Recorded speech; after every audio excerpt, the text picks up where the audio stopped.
Hello everyone, my name is Jesse, and today I'm going to take you on a wondrous journey through the world of artificial intelligence, or AI for short. So you might be asking yourself, what is AI? Well, at its base, artificial intelligence allows computers to carry out tasks typically thought to be something only a human could do. Now, as you might imagine, this journey could take us days, weeks, months to complete, so let's just focus on one area. More importantly, let's focus on the world of card games. Even more specifically, let's focus on Texas Hold'em. For those of you unfamiliar with the game, Texas Hold'em started in the early 1900s as a variation of the game of poker. To play Texas Hold'em, it requires somebody to have a great amount of skill, both in reading your opponents and in reading your own hand, in order to do well.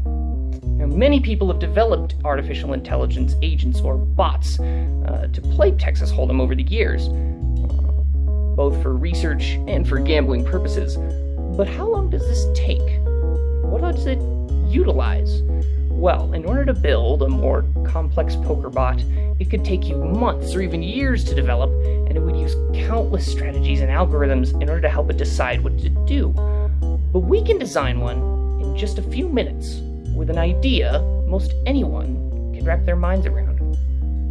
So we'll call this bot the Seer bot, because it will look into the future to determine which moves are the best to make, utilizing what is known as the Monte Carlo simulation. The Monte Carlo simulation determines the outcome of different moves by running random simulations of the game based off of that move. So how do we apply this to Texas Hold'em? And what does all this actually mean? Well, it's actually quite simple. See, whenever it's your turn to move in Texas Hold'em, you have three options. You can fold, in which you give up your hand and everything you've won up to that point. Check, in which you match the current highest bet on the table, or raise, in which you bet more than the current highest bet. Now, in order to decide which move to make, we need to determine which move will make us the most money, or will lose us the least amount. We already know that folding our cards will lose us however much money we've already bet. But how do we find out how much the other moves are worth? You guessed it, we need the Monte Carlo simulation.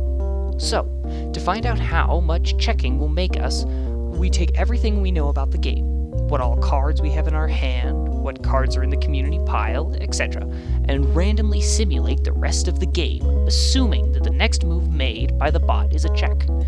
To account for all the variation in the game, we run this simulation, say, 1,000 times, and take the average of all money made and lost over the simulations.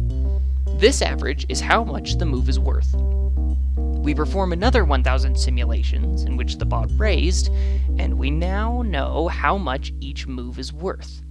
From there, we simply pick the move that's worth the most, and we finished our bot. And you might be asking yourself, how well does this bot actually play? Well, this bot has been tested against two other poker bots, one called the Call Bot, in which the bot always calls on its turn, and the other known as the Simple Bot, which is a little bit smarter. It has some pre-flop strategies as well as a little bit smarter of a post-flop play.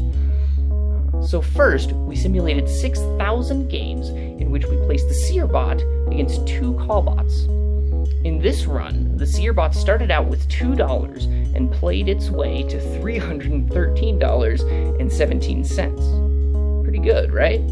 But still, I can't really consider those bots very challenging. How to do against the Simple Bots? In a game containing the Seer, two Simple Bots, and one Call Bot, the Seer made a total of $138.62.